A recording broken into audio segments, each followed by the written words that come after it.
नमस्कार। Times of Swaraj के खास कार्यक्रम बड़ी बहस में आप सबों का स्वागत है और मैं हूं संतोष सिंह। और आज हम बड़ी बहस नहीं, हल्ला बोल करने जा रहे हैं।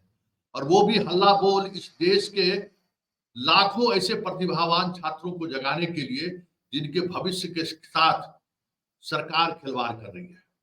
कोई बाहर का पाकिस्तानी खिलवाड़ नहीं कर रहा है, कोई रशियन खिलवाड़ नहीं कर रहा है, कोई अमेरिकन खिलवाड़ नहीं कर रहा है, कोई बांग्लादेशी खिलवाड़ नहीं कर रहा है, कोई चीन का खिलवाड़ नहीं कर रहा है। इसी देश का संस्थान, इसी देश की का ऑर्गेनाइजेशन खिलवाड़ कर रहा है। अब बात नीट परीक्षा की कर रहे हैं। कितना बड़ा कलाकार है ये देखिए। इधर लोग पूरा देश इलेक्शन के रिजल्ट में लगा हुआ था। 14 जून को रिजल्ट निकालना था, 4 जून को ही रिजल्ट निकाल दिया चुपके से। जबकि बिहार में जांच चल रही है, प्रश्न पत्र लीक है, ये चीख चीख कर इकोनॉमिक ऑफेंस कह रहा है नीट के परीक्षा का जो आयोजन कर रहे हैं उस संस्थान को। लेकिन उनकी तो अपनी चांदी है, करोड़ों रुपए का खेल हुआ है। हे मोदी जी, कुछ अगर हया शर्मो हया बचा हो तो आप कुछ जागिए। आप ही पर उम्मीद है। वैसे पब्लिक आपको जो करना था कर दिया है, फिर भी जागिए। यही सब वजह है जो लूट मचा है। आप कहते हैं ना ईडी और सीबीआई, ईडी और सीबीआई लगाइए। सीबीआई के इनपुट पर ही पटना में छापेमारी हुई थी, गुजरात में, आपके गुजरात में छापेमारी हुई, लोग पकड़े गए। और इस तरीके से नंबर आया है कि छात्र भी हतप्रभ है कि ऐसा कैसे हो सकता है। तो मतलब चोरी करेगा तो कुछ ना कुछ तो एविडेंस छूट ही जाएगा। तो वो एविडेंस भी छूट गया है, फिर भी पूरा देश खामोश है। क्योंकि मेन एक्सट्रीम की मीडिया को कहीं न कहीं जो सॉल्वर गैंग वाले लोग हैं, जो पैसा पर, अब तो समझ में आ गया ना कि मीडिया कैसे बिकता है। जब सरकार और सत्ता से सवाल करने में मीडिया वाले को डर लगता है, सत्ता और सरकार के साथ मीडिया वाले खड़े हो जाते हैं। सॉल्वर गैंग तो करोड़ों रुपया दफ्तर में पहुंचा देता है कि आप इस खबर को चलाइए ही नहीं। तो ये चुनौती, दोहरी चुनौती हम बिहार नहीं, देश के तमाम युवा के और युवकों का है और उसके अभिभावकों का है कि आप हल्ला बोलिए, सड़क पर उतरिए। क्योंकि अब हद हो गई जिस तरीके से मेडिकल की सीटें बेची गई हैं। एक एक नंबर पर मतलब 720 नंबर लाने वाले भी लोग हैं। 19 नंबर कैसे आ जाएगा भाई, 18 नंबर कैसे आ जाएगा। एक एक सेंटर पर लगातार लोग नीट कंप्लीट किए हुए, ये कैसे हो सकता है। इन तमाम बातों पर हमारे साथ रांची से जो इस फील्ड के विशेषज्ञ हैं, काउंसलिंग कराते हैं, काउंसलर भी हैं और उत्तर भारत में एक अलग इनकी पहचान है। अब बात विवेक सर का कर रहे हैं। विवेक सर हमारे साथ जुड़ रहे हैं, हम उन्हीं से चाहेंगे। सर, विवेक सर आपका स्वागत हो हमारे खास कार्यक्रम में। बताइए कि क्या हो रहा है इस देश में। संतोष सर, आपका धन्यवाद। आप इतने गुस्से में कि आप नाम भूल गए हैं। विकास कुमार, विकास सर, सॉरी सर, विकास सर। हाँ सर, नहीं ठीक है, ये आपके जज्बे को दिखाता है, काम महत्वपूर्ण है। जी सर, ये सबसे पहले आपका आभार और शुरुआत वहीं से करूंगा। इस एपिसोड को आज तक देखें, इस एपिसोड को सुधीर चौधरी देखें, इस एपिसोड को अंजना ओम कश्यप देखें। और सिर्फ बड़ी बातें कहने से नहीं होगा, और मुख्य धारा के अखबारों को भी और आगे आकर के लिखना होगा, क्योंकि ये मामला सिर्फ मेरा और आपका नहीं है। यहाँ संतोष सर, मैं स्टेप बाय स्टेप आपको बताना चाहता हूँ पूरे प्रकरण को। ये पूरी एक दिन में चीजें नहीं हुई है। सबसे पहले ये नीट एग्जाम के पहले ही थोड़ी थोड़ी चीजें शुरू हुई। पहला मुद्दा है एनटीए ने जो सिलेबस जारी किया। एनटीए ने सिलेबस जो जारी किया उसमें कई चीजें छटनी कर दी गई। तो ये सोचा गया कि विद्यार्थियों का लोड कम होगा। अब उसमें एक खास बात यह आई कि कुछ कुछ पुरानी चीजों को जोड़ दिया गया। इसको लोगों ने नजरअंदाज किया, पर शायद खेल वहां से भी शुरू हुआ होगा। आखिर किन परिस्थितियों में mid of the session syllabus को रिड्यूस किया गया, आखिर किसका फायदा था, किसको फायदा पहुंचाने के लिए यह सिलेबस कम हुआ और बीच में क्यों हुआ। दूसरी जो बात आती है, एनटीए का एग्जाम कंडक्शन बहुत ही गंभीर विषय है। सीबीएसई जब तक एग्जाम लेती थी तो ऐसे विषय नहीं आते थे, क्योंकि सीबीएसई के एग्जाम सेंटर जो होते थे स्कूलों में होते थे और स्कूल की व्यवस्था को कंट्रोल करते थे। एनटीए के समय भी विभिन्न तरीके के सेंटर्स यूज हो रहे हैं। एग्जाम सेंटर पे समय से परीक्षा शुरू नहीं हुई, ये छोटा विषय नहीं है। उस दिन भी सरकार को संज्ञान लेना चाहिए। आखिर एनटीए ने एग्जाम समय पे शुरू क्यों नहीं किया, और अगर शुरू नहीं किया तो बच्चों को टाइम क्यों नहीं मिला, मिला या नहीं मिला? अपनी सीबी और ईडी बड़ा अच्छा आपने कहा, खूब काम कर रही है, थोड़ा इसमें भी पता लगाए कि भाई किन सेंटर्स पे हुआ। और आपको ये भी बता दें, ये चर्चे में है, विद्यार्थी बोल रहे हैं, इसको वेरीफाई करना होगा कि भाई जिन सेंटर पे एग्जाम थोड़ी देर से हुई उन सेंटर्स पे ही क्या टॉपर्स निकल करके आए, ये जांच का विषय है।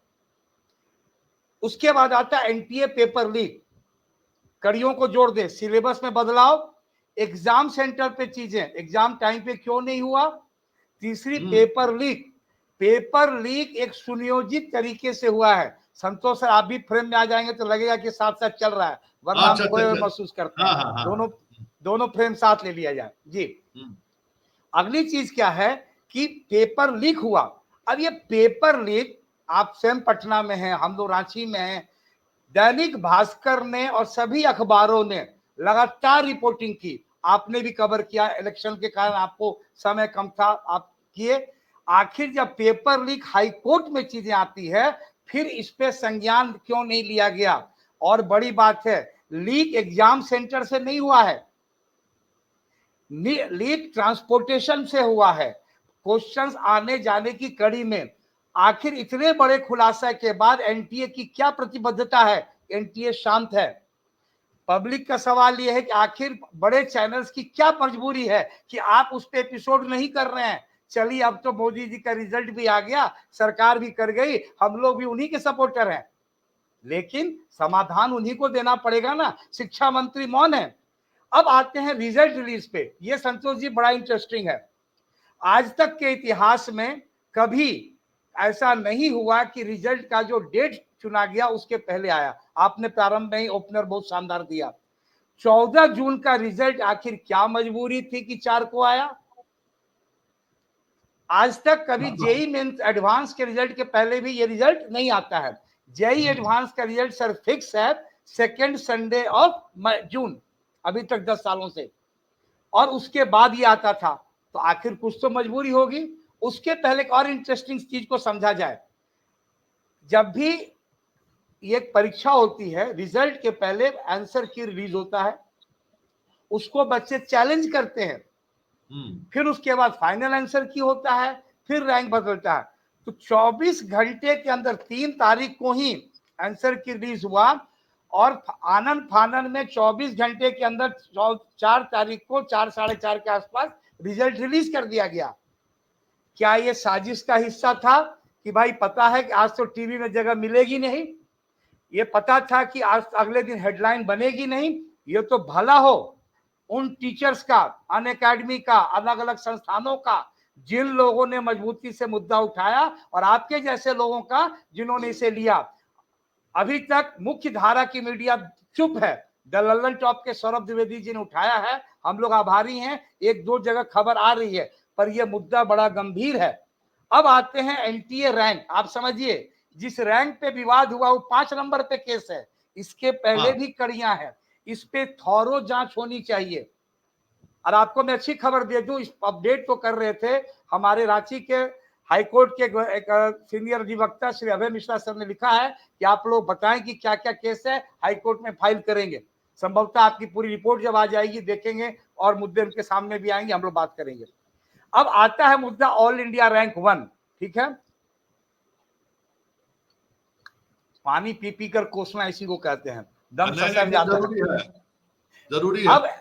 अब ऑल इंडिया रैंक साहब ये बताइए, जब 1 नंबर 500 में 500 सीबीएसई में 67 को नहीं आता है, ये कौन सी परीक्षा आपने ली थी? और आपको ये भी बता दूं, मैं तो फिजिक्स केमिस्ट्री बायोलॉजी का विद्यार्थी नहीं हूं, मैं तो इंफॉर्मेशन का छात्र हूं, पर आपको बता दें इतना भी आसान पेपर नहीं था कि 720 में 720 इतने को आ जाए। एक अगर पेपर ऐसा था, यह भी जांच का विषय है, अगर पेपर का स्तर ठीक था तो तब कैसे आइए देखना है। यहां एक और खास बात समझिएगा, जो आंसर की रिलीज हुआ फिजिक्स के एक क्वेश्चन में चेंज हुआ, तो कई बच्चे जो 715 थे, रांची में जो टॉपर बच्चा आ रहा था मानव प्रियदर्शी, जब आकाश से उसकी रिलीज हुई थी जानकारी तो बताया गया था कि 715, ये इंटरनल इंफॉर्मेशन था, जो स्टूडेंट्स के माध्यम से जानकारी मिली थी कि 715 आ रहा है। चमत्कार ये हुआ कि सारे बच्चों को 720 और कहने से बड़ी जिम्मेदारी से जिन बच्चों को 720 आया है इसमें से अधिकांश मेरिटोरियस ही होंगे, उनको बधाई देते हैं और उनके पर किसी भी प्रकार से कष्ट मन में होगा तो क्षमा चाहते हुए, सब पे ये सवाल नहीं है, कुछ लोगों के कारण जो चीजें आई हैं उस पे सवाल है। तो ऑल इंडिया रैंक इतना कैसे आया? और यहाँ का जो बच्चा टॉप किया है वो लगातार अच्छा कर रहा था, एक्सपेक्टेड टॉपर में था, कोई चमत्कार की बात नहीं, ये जिम्मेदारी के साथ कह रहा हूं। ये यहाँ पे जेवीएम शामली के स्टूडेंट हैं, केजी से यहाँ पढ़े हैं, कंस्टेंट मेरिटोरियस हैं। अब यहाँ एक चीज को और समझेंगे, ये जो नंबर सबको आया इस चीज में 720 में 720, आखिर क्या मजबूरी थी? एक तो उन्होंने ठीक किया सर, एक एनटीए ने काम ठीक किया कि सबको रैंक 1 दे दिया, 2 देता 3 देता तो कमाल होता। यहां भी एक बात और बता दें, एनटीए ने टाई ब्रेकर का एक नियम रखा है, हर एग्जाम में होता है कि एक नंबर आएगा, तो इसका नियम यह था कि भाई पहले बायोलॉजी के आधार पे होगा, लेकिन अब तो बायोलॉजी, फिजिक्स, केमिस्ट्री सब में फुल है, तो टाई ब्रेकर कैसे होगा? एक नियम इसमें जोड़ा गया है टाई ब्रेकर में, जिसका रैंक 1 से वास्ता नहीं है, वो ये है कि अगर आप 5वां क्लाउज है, नया क्लाउज जोड़ा गया इस साल कि जो एप्लीकेशन फॉर्म पहले भरेगा उसको रैंक बेटर आ जाएगा। ये कौन सा क्राइटेरिया है भाई? वाह, ये बात समझिए। और अभी तो मैं फिर से अध्ययन करूंगा, मैं तो पढ़ लिख रहा था, लेकिन आपके जब बातचीत करनी आई उसके कारण और अध्ययन किया। भाई पहले फॉर्म भरिएगा तो बेहतर रैंक होगा, धरती पे कौन सी ऐसी परीक्षा है? अब यहाँ इन चीजों के लिए आते हैं। ये जो बच्चा है, आप तो खुद एक नीट अभ्यर्थी के पेरेंट्स रहे हैं और इसलिए आप दर्द पहले समझे हैं, जिनके बच्चे होंगे ना वही समझेंगे कि क्या कठिनाई है। अब 720 पे आते हैं। 720 का अंतिम मर्ज क्या होगा? अंतिम मर्ज ये होता है कि बच्चा का एडमिशन एम्स दिल्ली में होगा। अब आपको एम्स दिल्ली का ब्रेकअप बता दें। एम्स दिल्ली में पहले 50 सीटें थी वाजपेयी जी के समय तक, मोदी जी ने इसे बढ़ाया 100 किया, फिर गवर्नमेंट ने एक और पॉलिसी की 25 सीट और बढ़ाए और फॉरेन के लिए 7 सीट दिया है। उस पर भी एक अलग कहानी है, बाद में बात करेंगे हम। 132 सीट एम्स में है, जिसमें 7 विदेश, ठीक है, बाहर के लोगों के लिए। 125 में 55 सीटें हैं सर जनरल के लिए। अब ये बताइए, जो बच्चा 720 नंबर आएगा, किस आधार पे 55 नंबर का सिलेक्शन होगा? 55 बच्चों का कैसे होगा? और 55 और एक बच्चा, ठीक है, रिजर्वेशन जो है एक मान्य पॉलिसी है, रिजर्वेशन के तहत आपको सिलेक्शन हो जाएगा, लेकिन कैसे आप तय करेंगे कि 56वां बच्चा वो ओबीसी कैटेगरी से उसको कैटेगरी रैंक दिया जाए? और अगर सभी बच्चे जनरल कैटेगरी के होंगे 70, 55, 60 होंगे, तब क्या होगा? ये ब्रेकअप नहीं है, ओबीसी कैटेगरी के भी बच्चे काफी संख्या में हैं। झारखंड से जो 2 बच्चे हैं, दोनों ओबीसी में, एक का कशा प्रवीण और एक ये। तो 720 नंबर ला करके एम्स दिल्ली नहीं मिलेगा। इससे बड़ा दुर्भाग्य क्या होगा? इससे बड़ा अन्याय क्या होगा? और इससे बड़ा क्या होगा? आंख बंद डिबिया गोल। 720 का बच्चा, और इस देश के प्रधानमंत्री और शिक्षा मंत्री कोई मतलब ही नहीं रख रहे हैं। क्यों? क्योंकि आपने एक बड़ी बात कही थी एक पिछले एपिसोड में बिहार के संदर्भ में, पर शायद देश भर के लागू होता है, कि हम लोग ड्राइंग रूम से बाहर निकलना भूल गए हैं, सड़कों पे नहीं आते हैं, सत्ता निश्चिंत है। कहां है वो नेता जिन्होंने कहा था पहले मतदान फिर जलपान? इसीलिए मतदान होगा। ये बच्चे जो नीट ड्रॉपर हैं, उनकी आयु मतदान के लायक हो जाती है। उनके माता पिता, समझिए 20 लाख बच्चे हैं, 1 करोड़ घर रो रहा होगा सर, 1 करोड़ लोगों तक इफेक्ट है। 20 लाख इस साल। विकास जी एक स्टूडेंट को भी जोड़ रहे हैं जी जोड़िए। आप स्टूडेंट से मिल भी चुके हैं, थोड़ा उसकी व्यथा भी सुनिए, क्या जोड़िए। क्या हुआ है। टिया जुड़ गई है हमारे साथ। टिया, क्या हुआ है? क्या रिजल्ट को लेकर?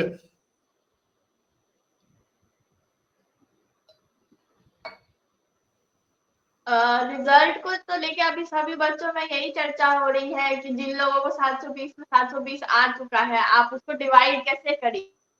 आवाज आपकी नहीं आ रही है। हेलो, हाँ आवाज आ रही है सर? आ रही है। हाँ आ रही है।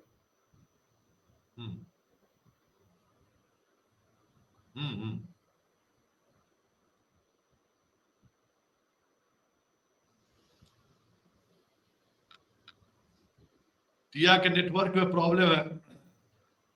ठीक है, टिया जब विकास सर जुड़ती है आप ही कुछ बताइए टिया के। वो उसकी बात सही है, बच्चे दुखी हैं सर। आप अब आपको सबसे जी सर अभी अनर्थ का अंत नहीं हुआ है और आपने तो बड़ा अध्ययन करके इंट्रोडक्शन जी हम उसको कंप्लीट करें। अब एनटीए में दो आपको नंबर आया है 718।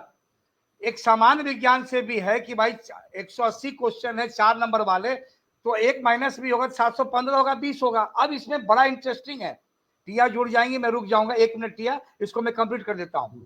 यहां मुद्दा क्या है, एनटीए ने क्लैरिफिकेशन दिया, वो भी हास्यास्पद है संतोष सर। एनटीए ने कहा कि 2018 में कोर्ट ने कहा, वाह 2018 के कोर्ट की बात आप मान रहे हैं कि भाई जिन लोगों को डिले होगा उनको ग्रेस मार्क्स मिलेगा, मान लिए कोर्ट का आदेश आप मानिए, ये कीजिए, पर लेट हुआ इसकी सत्यापना कैसे होगी, ये कैसे सत्यापित होगा और किस आधार पर आपने नंबर दिया, कितना ग्रेस दिया, ये जारी होना चाहिए। टिया आप बताएं, फिर मैं अपनी बात जारी रखूंगा। हाँ टिया क्या ये क्या क्या चीजें आ रही है इस रिजल्ट से? रिजल्ट से ये आ रहा है जिन लोगों ने मतलब 600 क्रॉस किया है, 645 तक में बच्चों का रैंक 34,000 तक चला जा रहा है, तो उन लोगों को तो फिर मतलब बाकी ईयर में देखा जाए तो बाकी ईयर के अकॉर्डिंग वो मार्क्स बहुत अच्छा है, रैंक आपको मिलेगा, आपको कॉलेज भी मिल जाएगा, लेकिन इस साल वो पहुंच गया है 34,000 पे। अब उस पे तो आपको नहीं मिलने वाला है गवर्नमेंट कॉलेज, तो हर साल मिल रहा था, इस बार 67 टॉपर से 720 में 720। अब उसमें आप अगर आपको डिवाइड करना कहा जाए तो आप किसको ये एम्स दिल्ली दोगे, उसमें आप डिवाइड नहीं कर सकते हो, क्योंकि फिर जिन लोगों का रैंक 1 नहीं है उनमें भी SC ST वालों को भी एम्स दिल्ली में सीट रिजर्व है, तो आप लोगों को देना होगा, तो उसमें आप काउंसलिंग पे कैसे डिवाइड करोगे? फिर आप 718 719 मार्क्स दे रहे हो, किस बेसिस पे दे रहे हो? बच्चों में यही चर्चा है। और कुछ बच्चों का ऐसा है कि एनसीसी से मैंने मिलाया, मेरे तो इतने आ रहे थे, पर फिर घट के इतना कैसे हो गया, किस बेसिस पे पेपर चेक हुआ है? हम सही जब OMR फिल करके आए हैं, सही हम ऑप्शन टिक करके आए हैं, फिर भी मेरा आंसर की से मैच करने के बावजूद कम नंबर आ जा रहा है, ऐसा क्यों है? और क्या कठिनाई हो रही है रिजल्ट को लेके? रिजल्ट को लेके वही बात है कि जैसे अब है जिस हॉस्टल में हम थे उसमें से एक दीदी का 643 आ रहा है, और वो मतलब है जनरल कैटेगरी से, उनका 36,000 रैंक पहुंच गया है, तो उनको नहीं मिलेगा कॉलेज। अब इतना नंबर लाने के बाद भी, क्योंकि 720 में 643 कम मार्क्स नहीं होता है, तो इतना लाने के बाद भी अब वो बोल रही है कि मेरे को नर्सिंग करना पड़ेगा या कुछ करना पड़ेगा, तो वो तो नहीं था ना, मेरा तैयारी तो उसके हिसाब से था, और हम कहीं ना कहीं डिजर्व भी कर रहे थे। जस्ट बिकॉज आप गलती कर रहे हैं तो हमको भी साइड हटा दीजिएगा। चलिए बने रहिए आप। विवेक सर, विकास सर बताइए। बस उसी के मुद्दे पे आ रहे थे आप, बहुत सही टाइम में एंट्री हुई। यहाँ पे जो एक ग्रेस मार्क्स का मामला है, अब कितना सही लोग कह रहे हैं, कोटा के कई टीचर्स हैं जिनके पास है कि शायद 120 से 200 मार्क्स मिले, ये वेरीफाई करने की बात है, ये मेरे पास इसके कोई साक्ष्य नहीं है। अब समझिएगा मार्क्स वर्सेस रैंक, ये बड़ा इंटरेस्टिंग है। सबसे इंपॉर्टेंट क्या है कि सबसे 720 में 600 नंबर दाल भात का कौर नहीं है। आप तो विद्यार्थी भी साथ में, आप अभिभावक भी हैं। अब आपको एक छोटा सा आंकड़ा देते हैं, 600 नंबर पे 2022 में 18,000 के आसपास रैंक बना। घपला पिछले साल भी हुआ था, क्योंकि इसका स्केल इतना बड़ा है कि लोग उद्वेलित हो गए हैं। समझिएगा 2023 में 28,000 रैंक बन गया। इतना भी मेरिट में सुधार नहीं होगा कि सेम नंबर पे नंबर आए, समझिएगा। और अभी 611 में डिफरेंस भी है, 60,000 से ऊपर रैंक बन गया। अब इसका सबसे बड़ा जो चमत्कार है, और ये दुखदाई पहलू टॉपर का क्या है, उसको तो मिल जाएगा भाई, ऐसे भी रैंक आगे पीछे आता, एम्स दिल्ली नहीं मिलेगा। ये जो बच्चे गवर्नमेंट कॉलेज में जाते उनको नहीं मिलेगा, बीच में लोग आ गए। आपको बता दें लास्ट ईयर हम लोग के यहाँ काउंसलिंग में एक स्टूडेंट थी, 681 नंबर था, कशिश। ये जेवीएम फैमिली स्टूडेंट है, आकाश में पढ़ती थी काउंसलिंग में, उनकी बड़ी बहन भी आईटी में है। 2022 में 681 पे 900 रैंक बना था। 2023 में 682 पे 1700 रैंक बना, और अभी आपको मैं आंकड़े देख रहा हूं 680 में आपको जो रैंक बनेगा, वो जो आप रैंक बन रहा है 683 में, वो यहां लिखा नहीं है, वो कम से कम 4 गुना चला गया है। अब आप ये समझिए, अब आते हैं सबसे बड़ी विडंबना 705 रैंक पे। 705 मार्क्स, विद्यार्थी हैं, 705 मार्क्स उसी को आता है जिसकी हैसियत 720 की होगी। 705 मार्क्स कोई साधारण घटना नहीं है। इतने दिनों में पिछले बार रांची से 705 मार्क्स, यहाँ पे पास आउट में बायोम की एक स्टूडेंट थी, उनको आया 705 मार्क्स।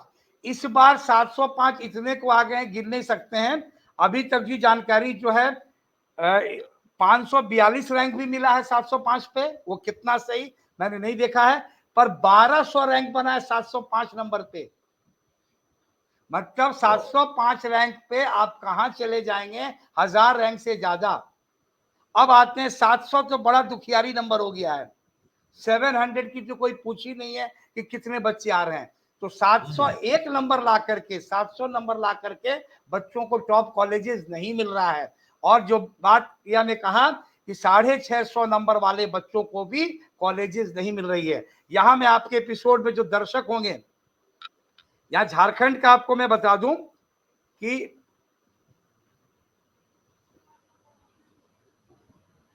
जो क्लोजिंग रैंक गया है यहाँ पे ऑल इंडिया कोटा में, आप नॉर्मली मान करके चलिए कि 30,000 के आसपास जाता है, ठीक है, थोड़ा आगे पीछे। अब 30,000 आने के लिए उसको जो रैंक बन रहा है बहुत हाई बन रहा है, और 600 वाले को, 610 वाले को 60,000 नंबर मिल रहा है। इस नंबर के बच्चे को हो जाता था। ये सबसे बड़ी चुनौती है। और इससे बड़ी चुनौती ये आएगी कि ये जो चोरवा डॉक्टर सब घुसेगा, आपकी भाषा के इस्तेमाल करें, आपके मास्टरवा से प्रेरित है, ठीक है ना, तो ये लोग करेंगे क्या? कोई पास नहीं करेगा। यही फिर पिस्टल दिखा के परीक्षा जबरदस्ती दिलवा लेगा। अब इसके अलावा क्या है कि क्या इसमें प्राइवेट कॉलेजेस भी लिप्त होंगे, ये कयास है, कोई जानकारी नहीं है। इसका बेनिफिशियरी कौन होगा? इसका बेनिफिशियरी सबसे पहले प्राइवेट कॉलेजेस और यूनिवर्सिटीज होंगे।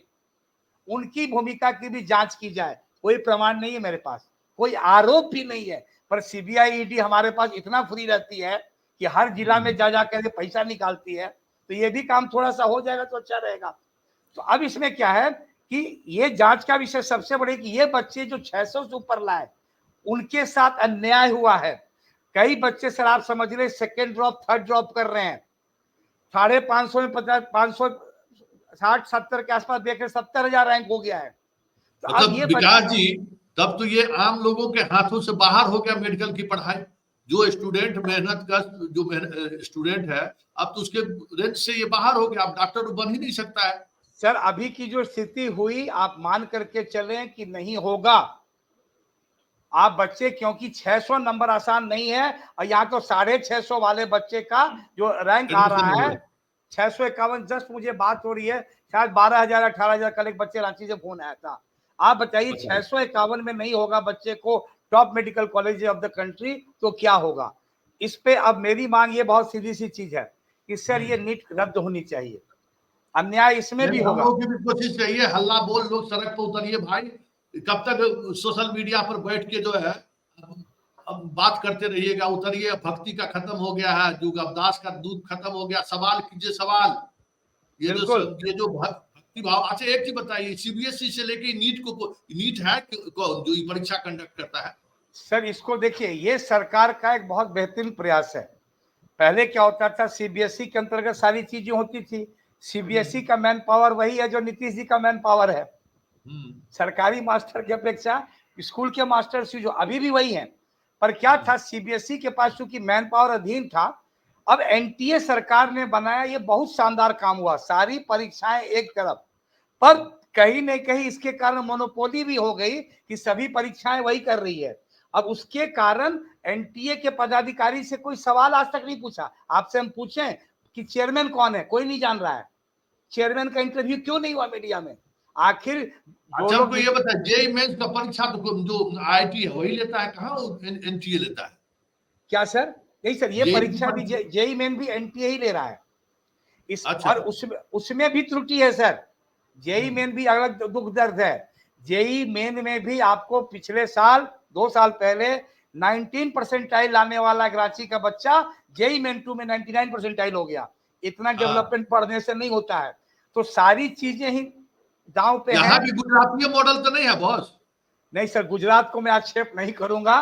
नहीं, गुजरात में गुजरात मॉडल तो नहीं है। अब ये सर आप लोग नहीं, पता करिए, नहीं देखिए गुजरात। ये जी सर, आप देखिए, बताएं। जब से ये चीजें अभी, ये जो प्रश्न पत्र लीक मामले में भी गुजरात से तार जुड़ा है, पटना का तार जुड़ा है, कैसे क्या हुआ।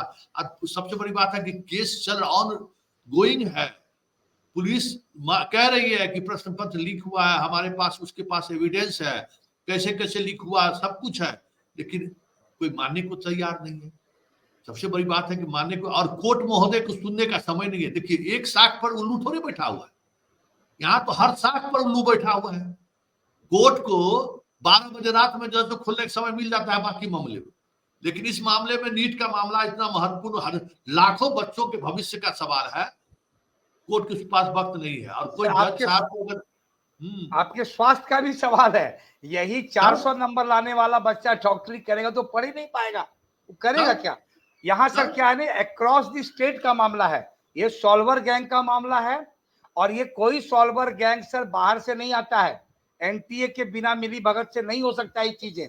और सबसे बड़ी चीज है, कापर करूं सिंगार पिया मोर आनर, हाँ, बात इतनी सी आप है। बताए ना, इतना कठोर कानून बना के गप कर रहे थे कि भाई जो परीक्षा में कदाचार वाला मामला में धराएगा उसको आजीवन कारावास हो जाएगा, ये हो जाएगा। कुछ नहीं हुआ, हम निराश है। हम हमारी सरकार इस पे निष्क्रिय है, निश्चिंत है। और सारे राजनेता, युवाओं का वोट चाहिए, पर हर घर में जो युवा दमित है, सर मैं बता दूं, ये मास डिप्रेशन का केस है, ये मास ह्यूमिलिएशन का केस है, ये मेंटल हैजर्ड का केस है, सिर्फ नंबर का मामला नहीं है। एक बच्चा पढ़ के 650 700 नंबर लाने वाले लड़के को 1100 रैंक आ जा रहा है। 705 में पिछले बार रांची की जो बच्ची थी 143 रैंक था, अभी जस्ट याद आ रहा है, और वो 1000 में चला गया। एक एक नंबर पे 1000 रैंक शिफ्ट हो गया। ये मेंटली डिप्रेस कर दिया है बच्चों को, डिमोरलाइज कर दिया है, ह्यूमिलिएट कर दिया है। और जो लोग एक कोटा की सुसाइड पर बड़ी बड़ी बातें करते थे, आज इतने बड़े चीजों के होने पे कोई नहीं लिख रहा है, कहीं नहीं आ रहा। टाइम्स ऑफ इंडिया शांत है, बाकी लोग शांत हैं। इस पे बात होनी चाहिए, आपने बात शुरू की है, और बिल्कुल ये जमीन पे आना चाहिए, और निष्पक्षता से जांच हो, और इमीडिएटली काउंसलिंग पे स्टे लगनी चाहिए, क्योंकि चलिए, बहुत बहुत धन्यवाद विकास जी। और हम पूरे देश के गार्जियनों से आग्रह करेंगे, हम आपके साथ हैं, हमारी जितनी क्षमता है हम आपके साथ हैं विकास जी। सड़क पर उतरिए।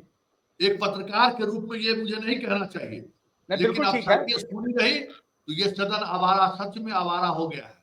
किसी को चिंता नहीं है, हमारे लाखों लाख छात्र का भविष्य दांव पर है।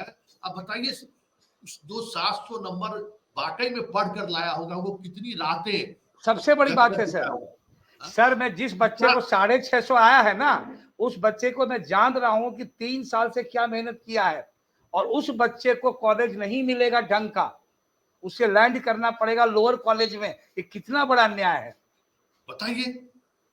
और एक बात और मिस कर गई सर, ये मिस कर गया बीच में, एक एग्जाम सेंटर से 8 बच्चा को 720। ऐसी प्रतिभा आ गई। और ये हमारा आंकड़ा नहीं है, सारा डाटा खुद दिया, वो तो एनटीए हड़बड़ी में सारी चीजों को रिलीज कर दिया।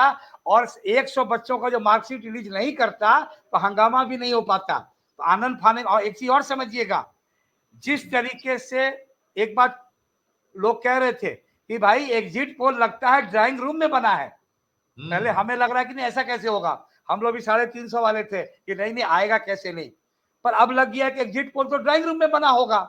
उसी को लग रहा है कि ये जो रिजल्ट है ना, ये भी ड्राइंग रूम में कंप्यूटर के एक्सेल सीट पे तैयार किया हुआ रिजल्ट है कि ऐसे सेट कर देना है। और इतने बच्चों को इतना नंबर रैंक 1 पे विवाद इसलिए लाया गया होगा कि बाकी विवाद घट जाए।